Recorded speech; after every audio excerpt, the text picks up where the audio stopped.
حضرت جابر رضی اللہ تعالیٰ عنہ سے روایت ہے کہ میں نے رسول اللہ صلی اللہ علیہ وسلم کے دور میں ایک عورت سے نکاح کیا۔ نبی صلی اللہ علیہ وسلم مجھے ملے اور فرمایا، جابر تو نے شادی کر لی ہے؟ میں نے کہا جی ہاں۔ فرمایا، کنواری سے یا بیوہ سے؟ میں نے عرض کیا بیوہ سے۔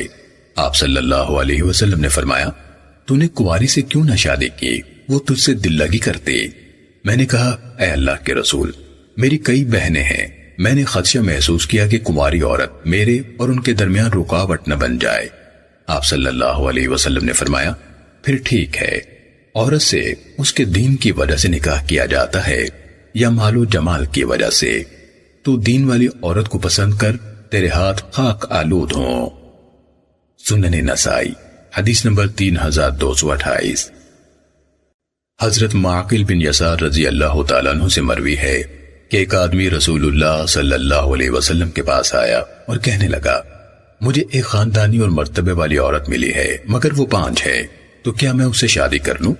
آپ نے اسے منع فرما دیا۔ پھر وہ دوبارہ آپ کے پاس آیا تو آپ نے پھر منع فرمایا۔ پھر وہ تیسری بار آیا تو آپ صلی اللہ علیہ وسلم نے پھر روک دیا۔ تب آپ نے فرمایا، ایسی اور شادی کرو جو زیادہ بچے جننے والی، خوب محنت کرنے والی ہوں، یقیناً میں تمہاری کثرت کی وجہ سے فخر کروں گا۔ سنن نسائی حدیث نمبر 3229۔